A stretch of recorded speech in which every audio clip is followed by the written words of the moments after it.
India market invest মাইন্ডসেটে আপনাদের স্বাগত। যা চ্যানেল নতুন এসেছেন তাদেরগুলো প্লিজ চ্যানেলটাকে সাবস্ক্রাইব করবেন, লাইক করবেন, বেল আইকনটা প্রেস করবেন, তার সাথে অল বাটনটা প্রেস করবেন। নোটিফিকেশনটা কিন্তু সঙ্গে সঙ্গে আপনাদের কাছে গিয়ে পৌঁছাবে। এই ভিডিওতে আমরা অনলি ফর একটা কোম্পানি নিয়ে আলোচনা করব, যেই কোম্পানিটা কিন্তু বেশ কয়েকদিন ধরে সুস্থি দেখাচ্ছে, ফিউচার ওরিয়েন্টেড বিজনেস করে এবং কোম্পানিটার মধ্যে পোটেনশিয়াল আছে, যেখানে এখন ট্রেড করছে তার থেকে কয়েক গুণ রিটার্ন ভবিষ্যতে বানিয়ে দেওয়ার। সামনে বাজেট আসছে, তো ভালো সময় কিন্তু আসতে চলেছে, যেখানে কোম্পানিটা যে সেগমেন্টে কাজ করে, অর্থাৎ কোম্পানিটা রিনিউয়াল সেগমেন্টে কাজ করে এবং সেই সেগমেন্টে বাজেটে কিন্তু ব্যাপক একটা ক্যাপেক্সের কথা শোনা যাচ্ছে। কারণ করতেই হবে, গভর্নমেন্ট যে লক্ষ্যমাত্রা রেখেছে সেই লক্ষ্যমাত্রায় পৌঁছাতে গেলে ক্যাপেক্স কিন্তু রিনিউয়াল সেক্টরের জন্য করতে হবে। আর এই কোম্পানিটা হচ্ছে রিনিউয়াল সেক্টরের সবচেয়ে বেস্ট প্লেয়ার বলতে পারেন। তো চলুন ডিটেলসে আলোচনা করব। শুধু একটু ধৈর্য সহকারে আপনাকে ভিডিওটা দেখতে হবে, তাহলে কিন্তু ডিটেলসটা আপনি জানতে পারবেন। ডিসক্লেমার দিয়ে রাখি স্যার, অনেকে ভাবেন যে আমি বলছি মানে বাই সেল রেকমেন্ডেশন দিচ্ছি। দেখুন, কোম্পানি নিয়ে আলোচনা করছি লার্নিং পারপাস, এটাকে বাই সেল রেকমেন্ডেশন একদম নেবেন না। বাই করতে গেলে নিজে স্বাধীনভাবে চিন্তাভাবনা করবেন, তারপরে গিয়ে কোম্পানিটাকে বাই করবেন। দেখুন স্যার, কোম্পানিটাকে দেখলে দেখা যাবে লাস্ট ট্রেডিং সেশনে কোম্পানিটা প্রায় 1.5%-এর কাছাকাছি একটা ডাউন সাইড মুভমেন্ট দেখিয়েছে। কোম্পানিটা চলছে কততে? 434-এ। তো স্যার, আমরা যদি কোম্পানিটার লাস্ট 5 দিনের রিটার্ন দেখি, 1%, প্রায় 2%-এর কাছাকাছি কোম্পানিটা নেগেটিভ রিটার্ন দিয়েছে। যেখানে যদি আমরা 1 মাসের চার্ট দেখি, 3% নেগেটিভ রিটার্ন দিয়েছে। 6 মাসের চার্ট দেখলে দেখা যাবে কোম্পানিটা 20% আপসাইড মুভমেন্ট দেখিয়েছে। কিন্তু কোম্পানিটা এই টাইম পিরিয়ডে একটা কনসোলিডেট পিরিয়ডে চলছে, যেখানে টাইম পিরিয়ডটা দেখলে দেখা যাবে, দেখুন 12ই এপ্রিল থেকে 11ই জুলাই, তাহলে এপ্রিল থেকে জুলাই এই টাইম পিরিয়ডে কোম্পানিটা কিন্তু একটা ফ্ল্যাট টাইপ পারফরমেন্স দেখিয়েছে। তো অনেকটা সময় কিন্তু হয়ে গেছে, যেখানে বাজেট আসতে চলেছে এবং এই কোম্পানিটা আমি প্রথমেই বললাম যে রিনিউয়াল সেগমেন্টে কাজ করে। তো সেই জায়গায় দাঁড়িয়ে কিন্তু কোম্পানিটার ভালো সময় আসতে চলেছে। এখান থেকে কিন্তু কোম্পানিটা খুব তাড়াতাড়ি মেবি আপসাইড মুভমেন্ট দেখাতে পারে।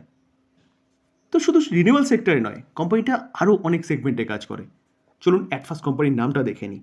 দেখুন কোম্পানির নাম কি? কোম্পানির নাম হচ্ছে টাটা পাওয়ার। স্যার, কোম্পানিটা যদি বিজনেস দেখেন তাহলে কোম্পানিটা বিজনেস কী করে? যদি পুরনো বিজনেস দেখেন তাহলে কোম্পানিটার বিজনেস হচ্ছে পাওয়ার জেনারেশন করা, ট্রান্সমিশন করা, ডিস্ট্রিবিউশন করা, যেখানে কোম্পানির বিজনেসে কোনো দম ছিল না। সেটা যদি আমরা ম্যাক্সিমাম চার্ট প্যাটার্ন দেখি তাহলে দেখলে কিন্তু বুঝতে পারবো। দেখুন ম্যাক্সিমাম চার্ট প্যাটার্ন দেখলে দেখা যাবে কোম্পানি 4156% রিটার্ন দিয়েছে। কিন্তু চার্ট দেখলে বুঝতে পারবেন যে কোম্পানি কিন্তু মোটামুটি বলতে পারেন যে কবের থেকে 2008 থেকে 2008 থেকে কন্টিনিউয়াসলি নিচেই আসছিল 2020 পর্যন্ত। কেন? কারণ পুরনো বিজনেসে কোনো দম ছিল না, যার জন্য ইনভেস্টারদের কোনো রকম কোনো ইন্টারেস্ট এই কোম্পানিতে ছিল না। আমরা যদি লাস্ট 5 বছর দেখি যে কোম্পানি কীরকম রিটার্ন দিয়েছে, দেখলে দেখা যাবে 537% রিটার্ন দিয়েছে। যেখানে 2020 থেকে দেখলে দেখা যাবে কোম্পানিটা 1423% রিটার্ন দিয়েছে। কেন? কারণ সোলার এনার্জি নিয়ে কাজ করছে, যেখানে একের পর এক সেট আপ কিন্তু বাড়িয়ে যাচ্ছে কোম্পানিটা সোলার এনার্জি নিয়ে। তার পাশাপাশি কোম্পানিটা সোলার রুফটপ নিয়ে কাজ করে। তো এখন কিন্তু যদি কেউ নতুন ঘর কিনতে যায়, ফার্স্ট প্রায়োরিটি হচ্ছে সোলার রুফটপ। তো তার পাশাপাশি দেখলে দেখা যাবে সেকেন্ড প্রায়োরিটি কি? Charging station. তো টাটা পাওয়ার দুটো সেগমেন্ট নিয়ে কাজ করছে। তো সেই জায়গায় দাঁড়িয়ে বেস্ট প্লেয়ার বলতে পারেন রিনিউয়াল সেক্টরের লং টার্ম ইনভেস্টমেন্টের জন্য, বিজনেসের দিকে তাকিয়ে। কারণ রিনিউয়াল সেক্টরে জাস্ট শুরু গভর্নমেন্ট 2030-এর মধ্যে 500 গিগাওয়াট, 2050-এর মধ্যে 50%, 2070-এর মধ্যে পুরোপুরি কার্বন ফ্রি এনার্জির কথা বলছে। তো সেই জায়গায় দাঁড়িয়ে কিন্তু এই সেগমেন্টে এই কোম্পানিটা হচ্ছে বেস্ট বলতে পারেন। যেখানে স্যার আমরা যদি এই আর্টিকেল দেখি 8ই জানুয়ারি 2024, পুরনো আর্টিকেল, কিন্তু কোম্পানি কী করতে চলেছে? টাটা পাওয়ার হচ্ছে তামিলনাড়ুতে রিনিউয়েবল এনার্জিকে পুশ করার জন্যে 70,000 কারোর ইনভেস্টমেন্ট করতে চলেছে। এই যে ইনভেস্টমেন্টটা করতে চলেছে সেটা নেক্সট 5 থেকে 7 বছরের মধ্যে কত? 10 গিগাওয়াট পাওয়ার জেনারেশনের জন্যে। তো এই ইনভেস্টমেন্টটা 5 থেকে 7 বছর করলে কোম্পানির বিজনেস বাড়বে কি কমবে? অবভিয়াসলি বাড়বে। স্যার এইটাও কিন্তু জানুয়ারির দিকের নিউজ, যেখানে টাটা পাওয়ার 70,000 কারোর কোথায় ইনভেস্টমেন্ট করতে চলেছে? গুজরাটে রিনিউয়েবল এনার্জিকে নিয়ে টাটা পাওয়ার, যেখানে কোম্পানি সাইন করেছে কি মেমোরান্ডাম অফ আন্ডারস্ট্যান্ডিং, অর্থাৎ মৌ স্বাক্ষর করেছে কার সাথে? গুজরাট গভর্নমেন্টের সাথে, গুজরাট গ্লোবাল সামিটে। এখানেও কোম্পানি কিন্তু 10,000 মেগাওয়াট মানে 10 গিগাওয়াট হচ্ছে পাওয়ার জেনারেশন করতে চলেছে। স্যার, গভর্নমেন্ট পিএম সূর্যঘর মুফত বিজলি যোজনা, যে যোজনাটা এনেছে এবং তার আন্ডারে, এই যোজনার আন্ডারে 1 করোড় হাউস হোল্ডদের কী করতে চলেছে, সোলার রুফটপ দিতে চলেছে। তো স্যার এই বাজেটে, অর্থাৎ 23 তারিখে যে বাজেট আসতে চলেছে, এই বাজেটে কিন্তু এই যে 1 করোড় হাউস হোল্ডদের দেওয়ার কথা বলছে না, এটা কিন্তু সম্ভবত যা রিপোর্টের মাধ্যমে পাওয়া যাচ্ছে, এটা কিন্তু বাড়তে পারে এবং বেড়ে 2 করোড় হতে পারে। তো স্যার সোলার রুফটপ কে কাজ করবে? সবচেয়ে বেস্ট প্লেয়ার হচ্ছে টাটা পাওয়ার। তো সেই জায়গায় দাঁড়িয়ে স্যার বিজনেস কিন্তু আরও বাড়তে চলেছে। স্যার সোলার রুফটপ নিয়ে তো কাজ করছে, সোলার এনার্জি নিয়ে কাজ করছে, রিনিউয়েবল এনার্জি নিয়ে কাজ করছে, তার পাশাপাশি কোম্পানিটা কিন্তু চার্জিং স্টেশন নিয়েও কাজ করছে। তো বলতে পারেন কোম্পানির বিজনেসকে আরও কয়েক গুণ কিন্তু বাড়িয়ে দেবে এই চার্জিং স্টেশন। টাটা পাওয়ার 1 লাখ চার্জিং স্টেশনের কথা বলছে 2025-এর মধ্যে, সেখানে কিন্তু প্রায় 70% কোম্পানিটা কমপ্লিট করে ফেলেছে।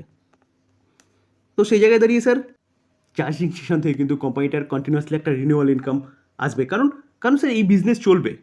কারণ ভবিষ্যতে যদি ইলেকট্রিক ভেহিকলস মার্কেটে থাকে, তাহলে কিন্তু স্যার চার্জিং স্টেশন তৈরি করতে হবে। কারণ আপনি যদি সাপোজ কলকাতা থেকে মুম্বাই, দিল্লি বা যে কোনো জায়গায় যান, যদি চার্জিং স্টেশন না থাকে পেট্রোল পাম্পের মতন, তাহলে আপনার গাড়ি চার্জ দেবেন বা কী করে? তো প্যাসেঞ্জার ভেহিকলস বলুন কি ইলেকট্রিক বাস বলুন, সেই সেগমেন্টের সব সেগমেন্টের জন্য কিন্তু এই কোম্পানিটা চার্জিং স্টেশন তৈরি করছে। তো স্যার বিজনেস কিন্তু ফিউচার ওরিয়েন্টেড বিজনেস, যেখানে কোম্পানিটার বিজনেস অনেক দূর পর্যন্ত চলবে। তো এই কোম্পানিটা কিন্তু আপনি অনেক দিন পর্যন্ত হোল্ড করতে পারবেন, অ্যাটলিস্ট তো মিনিমাম 20 বছর চিন্তাভাবনা করতে পারেন এই কোম্পানি নিয়ে। তো স্যার এই জন্যই আমি সবসময় বলি যে কোম্পানির বিজনেসটাকে বুঝুন, তারপরে সেই কোম্পানি নিয়ে চিন্তাভাবনা করুন। তো আবারও বলছি স্যার, আমি বলছি মানে এই নয় যে এই কোম্পানি ভালো কোম্পানি, আপনি নিজে কিন্তু চিন্তাভাবনা করবেন এই কোম্পানিতে ইনভেস্টমেন্ট করার আগে। চলুন আমরা কোম্পানির একটু ফান্ডামেন্টাল দেখে নিই। আমরা যদি কোম্পানির রিজার্ভ দেখলে দেখা যাবে 15,468 করোড় হচ্ছে কোম্পানির রিজার্ভ। তার পাশাপাশি লং টার্ম বোরোয়িং আছে অনেকটাই, কত 13,000। স্যার বোরোয়িং থাকবেই, কারণ এখন হচ্ছে বিজনেসটাকে এক্সপ্যান্ড করার সময়, কোম্পানি বিজনেসটাকে ছড়াচ্ছে, বিজনেসটাকে গোটাচ্ছে বলতে পারেন। তো যার জন্য এই কোম্পানির কিন্তু বোরোয়িংটা রয়েছে, যেখানে শর্ট টার্ম বোরোয়িং দেখলে দেখা যাবে কোম্পানির শর্ট টার্ম বোরোয়িংও রয়েছে কত 6,152 করোড়। তো বোরোয়িং আছে কিন্তু স্যার, এটা মাথায় রাখবেন। এবার দেখতে হবে যে বোরোয়িং নিয়ে কোম্পানি ঠিকঠাক বিজনেস করছে নাকি। দেখুন স্যার, টাটা গ্রুপের কোম্পানি, টাটা মানি ট্রাস্ট, তো সেই জায়গায় দাঁড়িয়ে কোম্পানি বোরোয়িংটা নিয়ে কিন্তু তার বিজনেসে লাগাচ্ছে, সেটা আমরা পিএনএল দেখলে কিন্তু বুঝতে পারবো। যেখানে ক্যাশ দেখলে দেখা যাবে কোম্পানির কাছে 618 করোড় মতন ক্যাশও রয়েছে। তো ব্যালেন্স শিট ঠিকঠাক আছে বলতে পারে। আমি যদি কোম্পানির রেভিনিউ দেখলে দেখা যাবে 5 বছর আগে 8,300, 2021-এ একটু পড়েছিল 7,400, 7,400টা 14,095, তারপরে 21,000টা কোথায় হয়েছে 21,900, আগে ছিল কত 21,800। তো বিজনেস কিন্তু কন্টিনিউয়াসলি বাড়ছে। আর কেন বলছি, কারণ রেভিনিউ বাড়ছে। কোথায় কোম্পানির 5 বছর আগে 8,300 ছিল, সেটা হয়ে গেছে কত 21,900। আমরা যদি প্রফিট দেখলে দেখা যাবে কত 148, 921, 2782, 3267, 2024-এ 2229, একটু কমেছে। তো কোম্পানির বিজনেস বাড়ার সাথে সাথে কিন্তু কোম্পানির রেভিনিউ বাড়ছে, যেখানে কোম্পানির রেভিনিউ 5 বছর আগে ছিল কত 148, সেই রেভিনিউ গিয়ে দাঁড়িয়েছে কত, প্রফিট দাঁড়িয়েছে কত 2229। আমরা যদি শেয়ার হোল্ডিং প্যাটার্ন দেখি, তাহলে মার্চ 2024 প্রোমোটার 46.9% স্টেক হোল্ড করছে, foreign institution investor 9.4% stake hold করছে, ডোমেস্টিক ইনস্টিটিউশন 15.8% স্টেক হোল্ড করছে, পাবলিকও কিন্তু 27.9% স্টেক হোল্ড করছে। তো শেয়ার হোল্ডিং প্যাটার্ন কিন্তু ঠিকঠাক আছে বলতে পারেন, যেখানে প্রায় 72%-এর ওপরে কিন্তু স্টেক হোল্ড করছে কে, প্রোমোটার, এফআইএস এবং ডিআইএস। আমরা যদি ইনস্টিটিউশন ইনভেস্টার দেখলে দেখা যাবে, দেখুন মিউচুয়াল ফান্ড কতটা 5.59% স্টেক হোল্ড করছে, এই 41টা মিউচুয়াল ফান্ড রয়েছে, নিপন একাই কিন্তু 1.56% স্টেক হোল্ড করছে। যেখানে ফরেন পোর্টফোলিও ইনভেস্টার দেখলে দেখা যাবে 9.06%, 359টা ফরেন পোর্টফোলিও ইনভেস্টার রয়েছে, এবং ইন্স্যুরেন্স কোম্পানি দেখলে দেখা যাবে 9.61, 28টা ইন্স্যুরেন্স কোম্পানি, এলআইসি একাই 7.32% স্টেক হোল্ড করছে। তো কেন হোল্ড করছে স্যার? কারণ কোম্পানির বিজনেস, যেখানে কোম্পানির বিজনেসে কিন্তু আমূল পরিবর্তন হয়েছে, ভবিষ্যতে এই কোম্পানি কিন্তু আরও মাল্টিভেগার কোম্পানিতে পরিণত হবে। সবশেষে যদি স্যার কোম্পানি নিয়ে পর্যালোচনা করা যায়, তাহলে বলা যেতে পারে কোম্পানির যে বিজনেস রয়েছে সেই বিজনেসের কিন্তু দম আছে এবং ফিউচার ওরিয়েন্টেড বিজনেস, সেটা সোলার এনার্জি বলুন কি সোলার রুফটপ বলুন কি চার্জিং স্টেশন বলুন। তো সেই জায়গায় দাঁড়িয়ে কোম্পানি বিজনেস ভালো করছে এবং ভবিষ্যতে আরও ভালো করবে। তো এই জায়গায় কোম্পানি থাকবে না কিন্তু, লং টার্মের জন্যে বেস্ট কোম্পানি। এই কোম্পানি নিয়ে কিন্তু আপনারা চিন্তাভাবনা করতে পারেন লং টার্ম ইনভেস্টমেন্টের জন্য। ডিসক্লেমার দিয়ে রাখি, দেখুন স্যার, কোম্পানি ভালো কোম্পানি, বাজেটে সোলার এনার্জি বলুন বা সোলার রুফটপ বলুন বা হর ঘর মুফত বিজলি যোজনা সেটাকে নিয়ে বলুন, ভালো নিউজ কিন্তু আসতে চলেছে। তো সেই জায়গায় দাঁড়িয়ে কিন্তু এটাই সঠিক সময় এই কোম্পানিটা নিয়ে চিন্তাভাবনা করার। তো এটাকে বাই সেল রেকমেন্ডেশন একদম নেবেন না।